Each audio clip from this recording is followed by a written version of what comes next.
bloody good horror.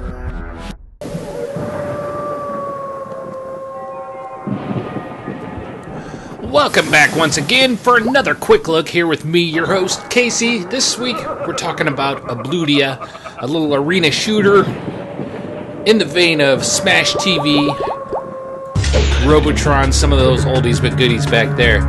If you look at the screenshots on Steam, the game looks really close to the setup of Heroes Siege and Binding of Isaac that I've been playing a lot of. But it's a little bit different in some fundamental ways. It's permadeath, so you get your roguelike there, but you're not gaining your levels and keeping them between deaths. So that could be a bummer if it's not your thing. Most of the time, you're going to be starting from the beginning. Over and over. And playing through to see how far you can get. There are options to save in the shop. It'll cost you 50 coins. You can reload from there, and I can show you that here shortly. Ooh, I walked right into that fly. As you can see, we've got a couple different kinds of weapons here. You have a crossbow with unlimited air ammo. That's pretty nice. That seems to be my go-to. You aim with your mouse, move with your WASD. You have a shotgun.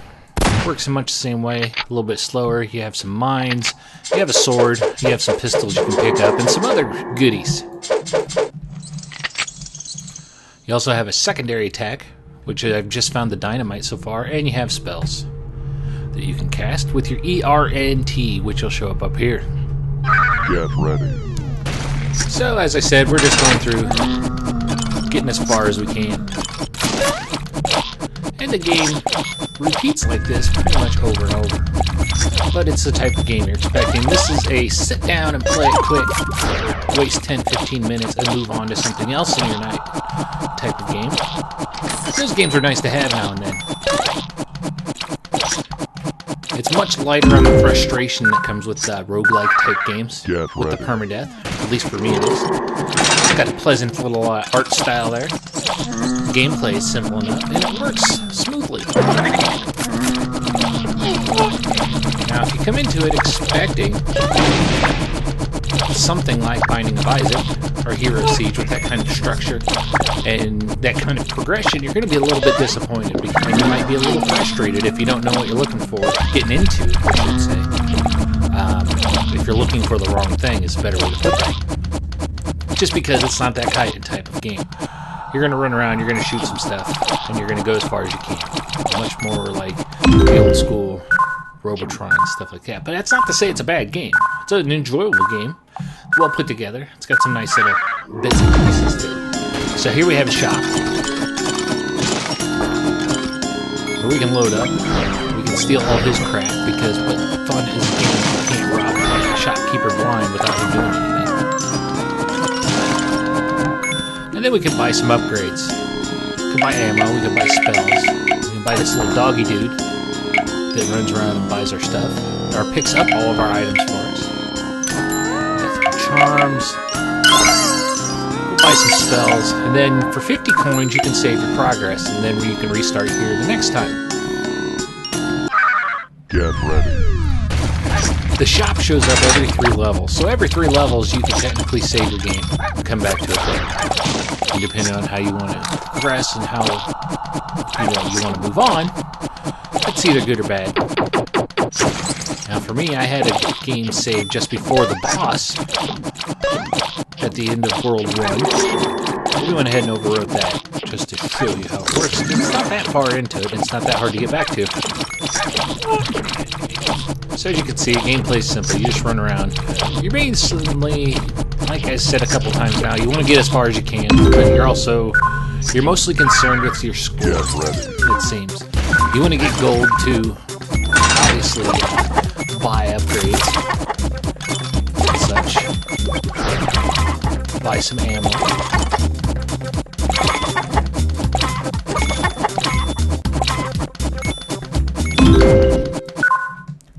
None of your upgrades, like I just picked up this Berserk, gives me a faster fire rate, I get some double damage, some double scores, things like that. They don't seem to carry over after you finish a level. You have to find them over again, so you don't start out with them if you've just found them.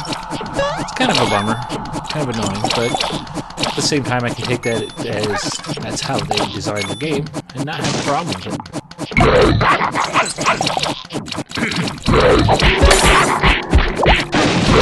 It's easy to forget that you got spells sometimes. The keys are a little bit awkward for me to hit anyways, so maybe not for you.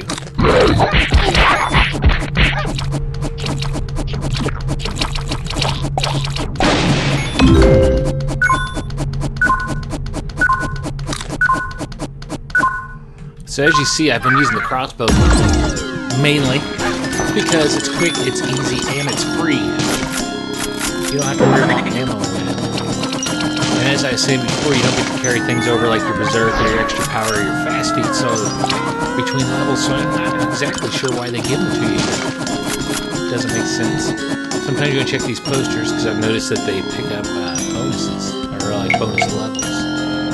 Let's buy him a collar. Super bark. What that does, I don't know. I'll buy some more of that. We've already got the charm. We'll save the game here. There we go, and then we'll move on.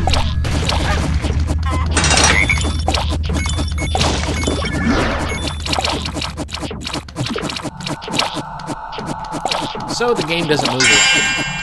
The high score. Also, it's a little bit frustrating because it seems, from what I can tell, it's not tying into your Steam's friends list with your high score list. It's only tying into your local scores. So, if you were getting into the score game, you really only compete against yourself. And that's only entertaining for so long, to be perfectly honest.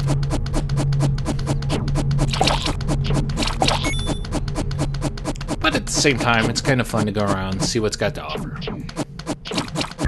So the game's not necessarily high-end ones that you'd expect if you've been in on that Binding of Isaac craze. Save the princess. She looks familiar.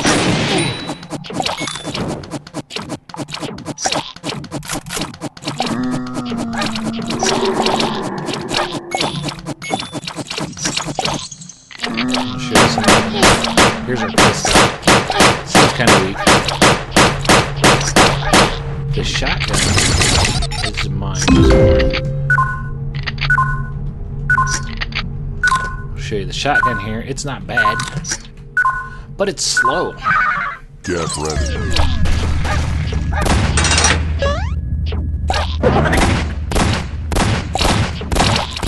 It does do some better damage, though. You can get some one-shot kills. It's good for clearing out the mobs if they're piling up on top of you.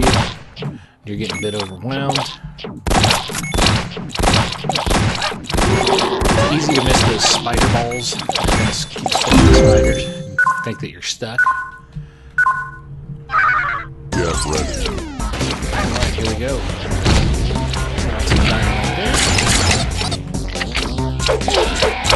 Sword, really seems useless. Up close and personal battle here. This does not seem to work well, at least in my experience.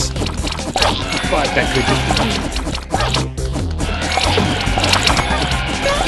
The pistol doesn't seem like it's strong enough for pistol. And there I died. So now I'm done. You can enter your name.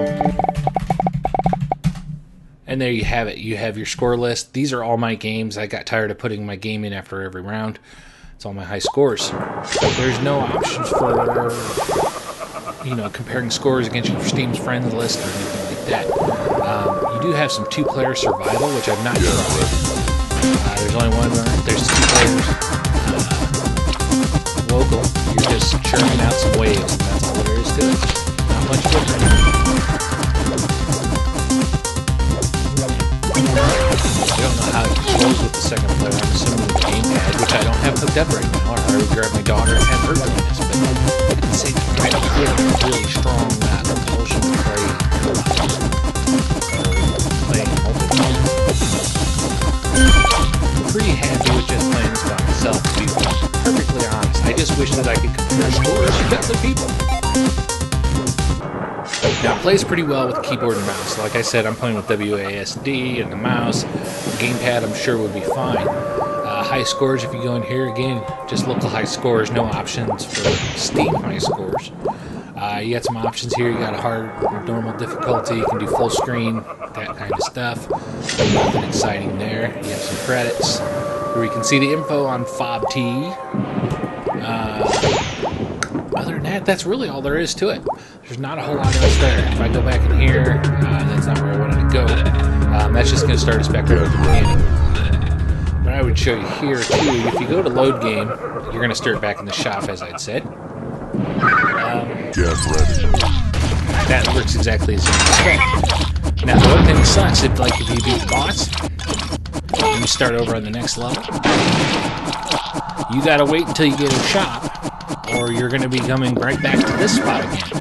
So, you got at least 2 levels after the boss in the new level. If you die in those 2 levels, you're starting back over here again. You have to get to the 3rd level, which I haven't managed yet. Which can be frustrating, because you may only leave yourself with 1 heart or something after the fact. But, it's the way the game's... That's the way the rules go, so you can't really argue. You just have to work with the constraints that they give you, really.